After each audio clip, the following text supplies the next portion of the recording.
U.S. and China race to get out a CCP virus vaccine, U.S. companies have been delaying the release as people have shown health complications.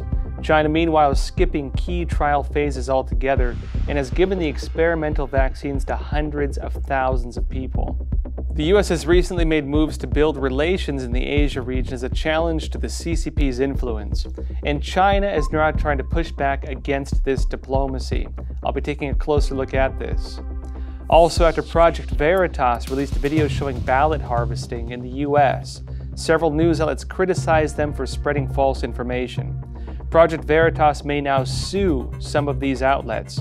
I'll be speaking with James O'Keefe of Project Veritas about this, so stick around.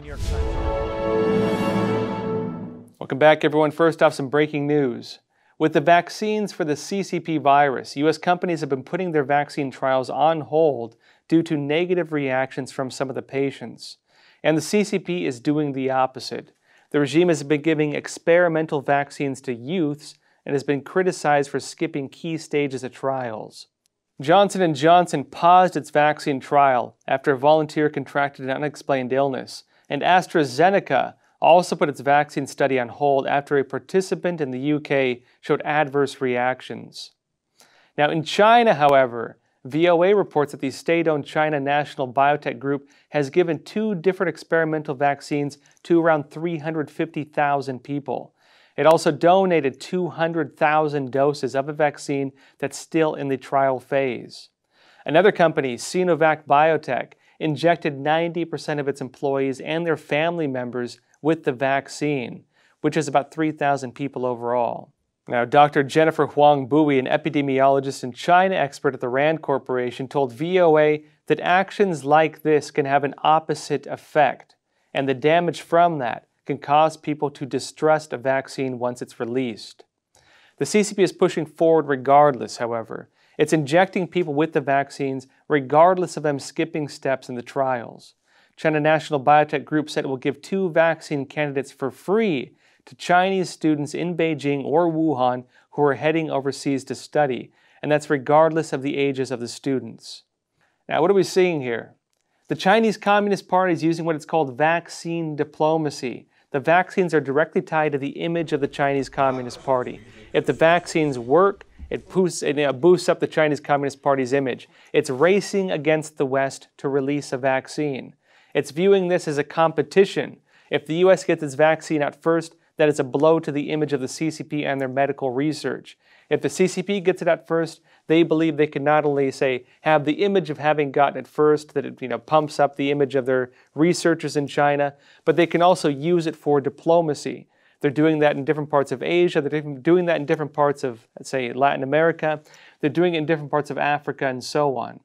If the CCP's vaccine on this fails, though, not only will this be a massive blow against the image of the CCP, but very likely a lot of people who've gotten this vaccine could have even worse reactions if there is a second wave of the virus. Now, one unique thing about coronaviruses, I've spoken before with people who work on vaccine research. The problem you have with them is that when you do the normal process of creating a vaccine, normally you want to make the body produce antibodies. Once you produce the antibodies, and theoretically the antibodies can fight back against that type of virus. With these types of coronaviruses, though, it's a more delicate process because if you do it wrong, the antibodies the body develops can actually be used by the virus to enhance the power of the virus in your body. It can have the opposite effect. And so if they're rushing forth on making these vaccines without checking all these different possible reactions, they can make a virus outbreak even worse. Now, when it comes to the CCP as well, when they're doing these different, say, vaccinations of students traveling abroad, this could also be internally for their own propaganda. Because if there is a virus outbreak in some part of the world, and people try to point back to China and say, oh, this is Chinese students spreading it abroad, the CCP can say all of our students were vaccinated. It is caused by your own country. They can use this for narrative control. And even if that does not work outside of China, even if that doesn't work, say, in Europe or America and so on, they can use it internally in China in their own propaganda. saying this is a conspiracy by Western nations. They're unfairly blaming the CCP because, we've given all of our students the vaccine and all of them are protected. And they can manage all the news outlets, all the online discussions in China to make sure people are not hearing about outbreaks of people who've gotten this vaccine, if the vaccine itself is seen to be the problem. And as well on this, there are differing responses from the US and China. In the US, in different countries, you have requirements when it comes to giving people vaccines like this. You need to go through trial phases. Yes, people can access some of these vaccines if, for example, they have, say, health problems or they're risking dying from a virus anyways. You can go and you can sign up for one of these research programs. With China, however, with a lot of these companies being state-run, and with the vaccines being tied directly to the image and national interest of the Chinese Communist Party, they have an interest in rushing them out, and they don't care, it seems at least, how many people could be harmed in the process. Now, meanwhile, with the CCP virus outbreaks, the Chinese regime announced it will test all 9 million people in Qingdao City in the east of China this week, after it allegedly found 9 cases of the virus. Now, keep in mind, the Chinese Communist Party has been covering up the number of cases in China. If it's launching, say, large-scale programs like this, it can mean one of two things. One, local officials are overreacting for personal image, or two, the virus outbreak is a whole lot worse than they're telling the world. The CCP has also established new quarantine rules for that city. Now, meanwhile, the World Health Organization is showing signs of breaking from the CCP's model on how countries should handle the virus outbreaks. The World Health Organization, the WHO, is now warning against these lockdowns, saying these restrictive measures should be treated as a last resort. WHO envoy Dr. David Nabarro said in a video interview with British magazine The Spectator that the WHO does not advocate for lockdowns as the main method of controlling the virus. He also added that the only time they regard lockdowns as justified is when it's being used to buy time to reorganize resources or to protect medical workers from exhaustion. And said, quote, "But by and large, we'd rather not do it." He added, quote, "Lockdowns just have one consequence that you must never, ever belittle, and that is making poor people an awful lot poorer." Now, again, what are we seeing with this? There's the CCP model for handling the virus. These models of lockdowns, these models of, say, mask mandates, these different things the CCP set the standard for, that is the Chinese Communist Party's model for handling this virus. It is a questionable model. It's not clear how well it's actually worked. A lot of the data on how well it's worked from China is based on what the CCP is telling the world. And a lot of what they're telling the world so far has shown to be false. In different countries, including the United States, actually there's been different analysis showing that in places that have had harder lockdowns have had more deaths than places that have had lighter lockdowns. And again, these forcible lockdowns in China, locking people in their homes, punishing people who violate these lockdowns, that is the CCP's model for dealing with this. Now remember, the WHO originally heaped praise on China for their response. The WHO originally praised China and told the world that the Chinese Communist Party's model for dealing with this was an effective way of handling it. Many countries then modeled their own responses based on the CCP's model. And they're seeing now that that may be flipping, that whole narrative may be turning upside down. And the WHO changing its narrative on this may be a catalyst for different countries and different states in the US also changing their policies on this. Meanwhile, the Chinese regime is trying to push back against US diplomacy in the Asia region. The US has recently made moves in the area, including forming the Mekong-US Partnership and the Quad Alliance. Also, Secretary of State Mike Pompeo was on a diplomatic tour of Asia. It cut his trip short when President Donald Trump fell ill with the CCP virus. He ended his tour with a trip to Japan and had to cancel plans to travel to South Korea and Mongolia. Yet he still managed to meet with counterparts from the Quad Alliance while in Japan and spoke out against the Chinese Communist Party on multiple occasions. When we met now last year, the landscape was very different. We couldn't have imagined a pandemic that came from Wuhan. That crisis was made infinitely worse by the Chinese Communist Party's cover-up. The regime's authoritarian nature led its leaders to lock up and silence the very brave Chinese citizens who were raising the alarm. Now, the CCP responded by warning Asian countries to be vigilant of the United States pushing into the region. And China's Foreign Minister Wang Yi said the cooperation between the United States, Japan, Australia, and India through the new Quad alliance would allegedly severely undermine regional security. Now, again, what are we seeing? The United States is pushing into territory that is the CCP's backyard, into territory the Chinese Communist Party has typically controlled either through trade, through fear, or through subversion, or a combination of all of those. It has been very difficult for the U.S. to get into that area when it comes to the countries surrounding China, because the CCP has large influence in them when it comes to trade, again, when it comes to diplomacy, and when it comes to threats of fear. The Chinese Communist Party has been making it difficult for the U.S. to get into that region, because unless the U.S. shows, say, solidarity with these countries, that if the CCP does something to them, the U.S. will stand up for them, they are not willing to do that themselves. But Pompeo is going to these different countries now, and he's basing U.S. diplomacy on calling out the Chinese Communist Party as one of the main causes of the problems in that region. It is the heart of diplomacy lately for the United States, calling out the Chinese Communist Party, calling out its influence campaigns, calling out its debt traps and other deceptive programs. The U.S. is using this as one of its main tools for diplomacy going into this region. And these countries are left with a choice now: side with the United States or continue siding with the Chinese Communist Party.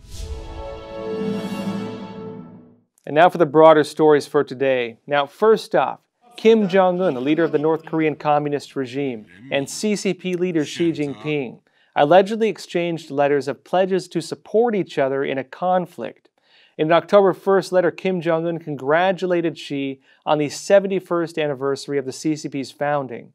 A summary of that letter from the Korean Central News Agency said that Kim and his Communist Party would, quote, invariably stand by Xi and the CCP in the, quote, struggle for accomplishing the joint cause of defending and glorifying socialism gained at the cost of blood. Xi Jinping responded in a letter congratulating Kim on the 75th anniversary of its founding of its communist regime as well. He said the CCP intends to develop deeper ties with North Korea, to defend these relations, and to, quote, propel the long-lasting and stable development of the socialist cause of the two countries. And on the note of this cost of blood that Kim Jong-un referred to, and on the stated defense alliance between North Korea and the Chinese Communist Party, the CCP is also now mobilizing its military for planned operations. Now, leaked documents obtained by the Epoch Times reveal that the CCP is planning to expand its operations in the South China Sea, where the regime has been building militarized artificial islands in its attempts to enforce territorial claims against the surrounding countries. Now, the documents from the CCP's Hainan Provincial Development and Reform Commission includes details on its 14th five-year plan to establish a free trade port in Hainan, which would likely set up the island of Hainan with the same type of free trade operations that Hong Kong used to serve for the CCP. The documents also detail another project to construct a maritime and aviation medical rescue base complete with dedicated forces, and states the plans have also been in process as early as 2018, when party leader Xi Jinping requested the construction of a strategically placed maritime rescue base in Hainan. Now, these documents also detail plans for a drill, a military drill, they've set for October 20th, that will test the capabilities of the maritime rescue forces in the South China Sea. And meanwhile, the United States and its new allies in the Quad alliance are challenging the CCP's claims to the South China Sea. And the United States appears to be holding a similar drill to that planned by the CCP. On October 9th, the U.S. Pacific Fleet announced it carried out a medical drill to respond to a mass casualty incident in the South China Sea. The Pentagon also announced it would start an operation with the Japanese military it's calling Keen Sword on October 26th. That will include landing operations on multiple islands near the Japanese mainland. And as this takes place, the Chinese Communist Party is issuing complaints against U.S. warships sailing through its claimed territory in international waters, and likewise held a 3-day military exercise simulating an invasion using drones, special forces, and airborne troops. Now, in addition to this, U.S. Secretary of State Mike Pompeo said in an October 9th teleconference that the Chinese Communist Party has deployed 60,000 soldiers that's along its border with India as territorial conflicts grow between the two countries. Now, what are we saying here? The Chinese Communist Party established a no-go zone, a no-fly zone, over the South China Sea and the East China Sea. It started building these artificial islands, then building military bases on these islands, complete with defensive structures to create a second ring defense. That's part of what the U.S. is calling the A2AD strategy. That's anti-access area denial. The idea of this is that the Chinese Communist Party will use these bases to prevent access from other countries into that region unless they ask for permission to pass through it and the CCP grants that permission. Again, the A2AD strategy. Now, what's at play here?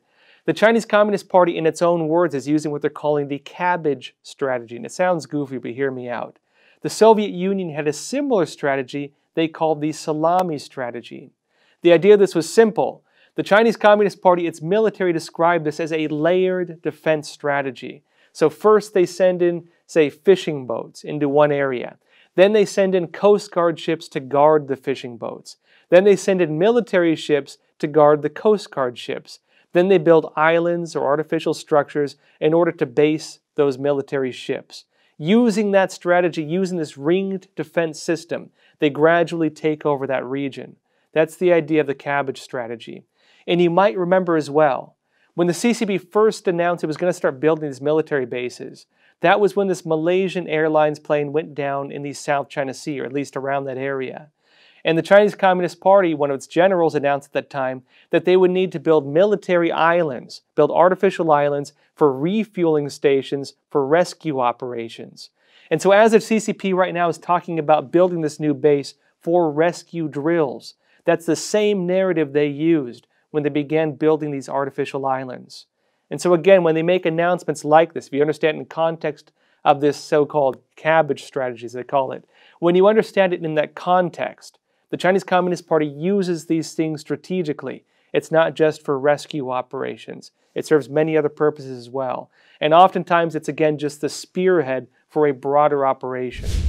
Now also, despite all the hype around the CCP's 5G internet infrastructure, the technology is allegedly falling short.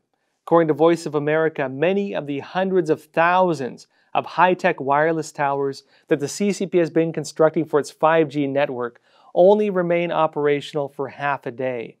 It notes that China Unicom issued an announcement that it would put its 5G towers into sleep mode, quote unquote, from 9 p.m. to 9 a.m. each day because people allegedly are not using them.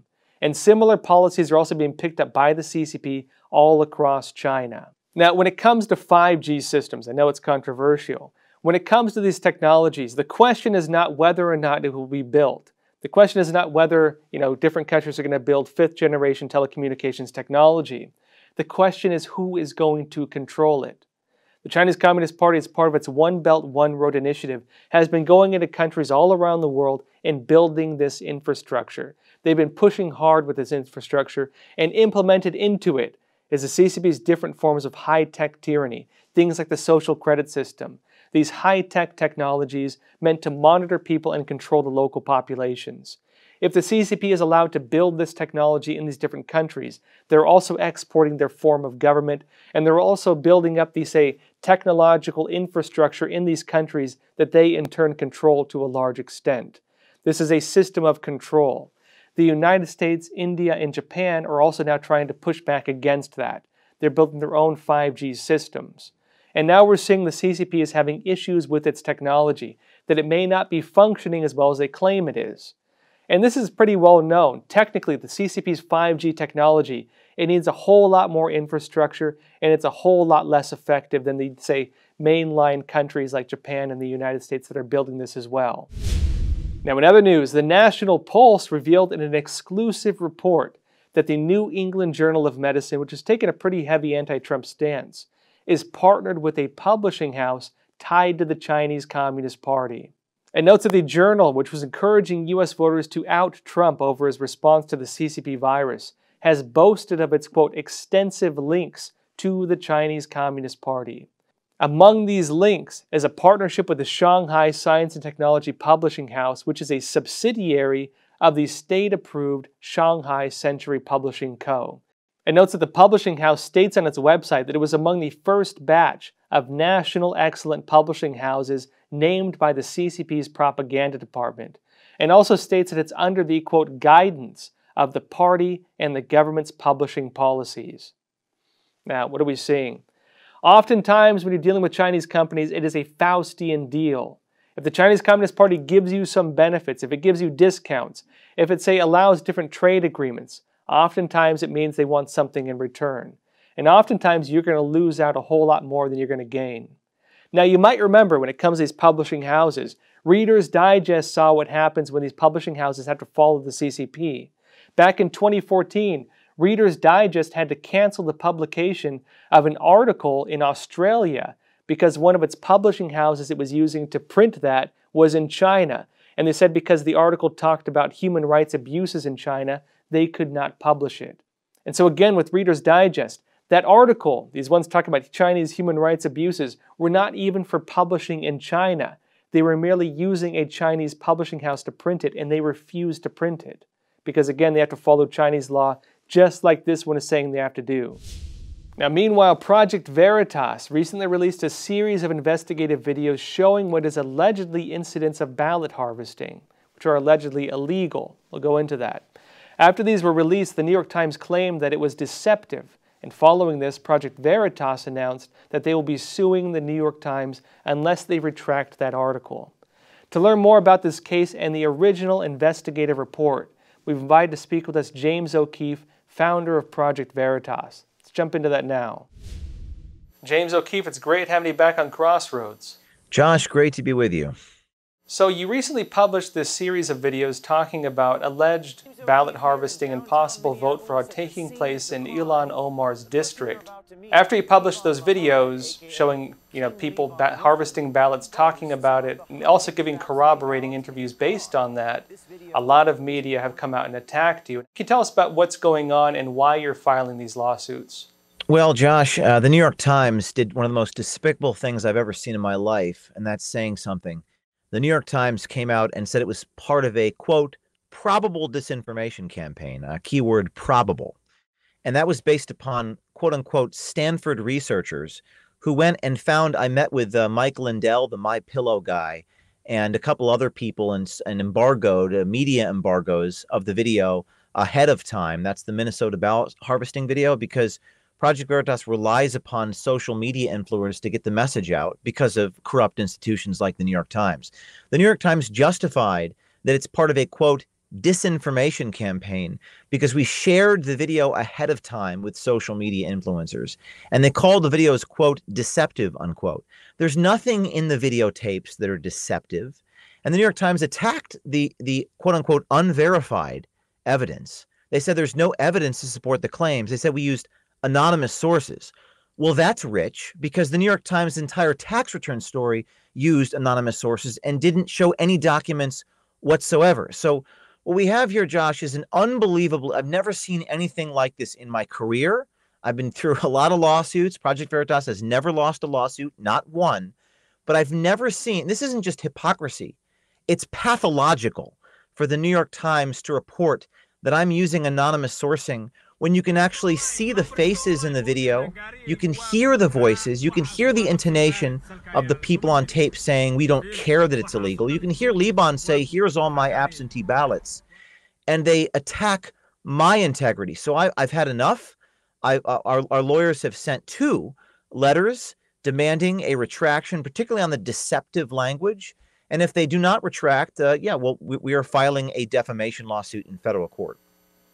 So yeah, before this interview, I went and I watched your different videos making the allegations of this ballot harvesting and so on taking place in Ilhan Omar's district. I also read some of the different rebuttals to it, including New York Times, and I know Fox, actually, one of their local broadcasters did something on it. And I was a bit surprised as well because, being an investigative journalist, I can see the methods that have been used in terms of, for example, sending out embargoed information ahead of time, saying, hey, we have this big investigation coming out. A lot of media do this. This is standard protocol for journalists. I can tell you, myself being an investigative journalist, and I'm on a lot of email lists, I get emails all the time. A lot of times when any big media is breaking a story, they will send out embargoed information saying we're going to be publishing the story if you want to cover it. This is standard practice. And so I was really shocked. Standard practice. Yeah. It's standard price. It's that's why I said it's pathological. It's irrational. And what's remarkable about the New York Times article, and I do want to go to this Fox Local 9 TV affiliate report, which is a different allegation they've hit me with, but this pathological accusation that we use anonymous sourcing. First of all, we don't use anonymous sourcing. We don't ask you to believe anything we actually quote people, sometimes unwittingly, but you can hear their voices. You can hear this Siat character. This is the ballot harvester on the video. You can see a voter registration form in exchange for currency. You can actually see the greenbacks in the video. I'm not asking you to take anything. I'm not asking you to trust what my anonymous sources are telling me. I only make arguments backed up by first-hand sources information. I actually have the New York Times article in front of me now, so I can refer to it. It's part of a coordinated disinformation campaign. So again, I don't know what happened to the New York Times. This is not the New York Times I grew up with. And I think they basically project onto me that which they are. This is the New York Times. I have a copy of it here, and I don't know if you could see it through the screen, but it says, making claims without evidence. Making claims without, I want to let that sink in for a minute. The New York Times is saying that a videotape of a man in a car with ballots all on his lap and a cash transaction, there's no evidence. So my question for Dean Baquet, the executive editor, is what would constitute evidence, if not that? What would constitute actual incontrovertible evidence? And then you begin to realize that the sort of world that we're living in, it's a Soviet era kind of media. It's beyond Orwell. It's become a Kafkaesque nightmare. You have a person on Snapchat bragging, having ballots all over his lap. He did that. I did not record it. He did.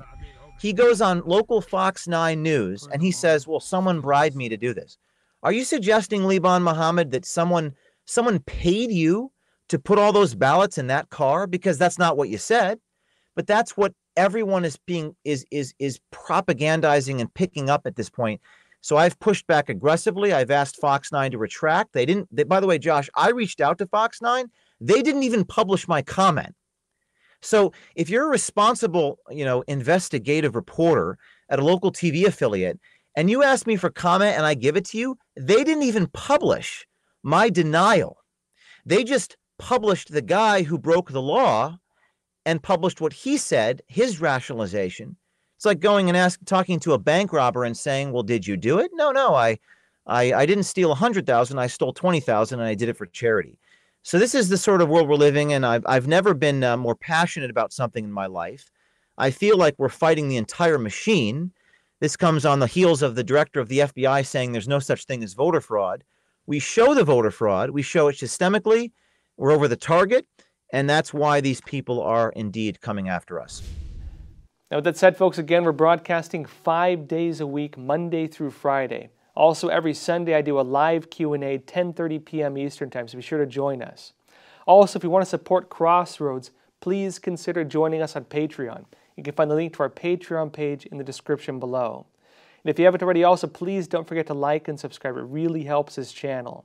If you want to go the extra mile, as always, you can tell a friend or family member about Crossroads, and also please consider sharing this video. Now, that said, please take care of yourselves, stay healthy, and stay free.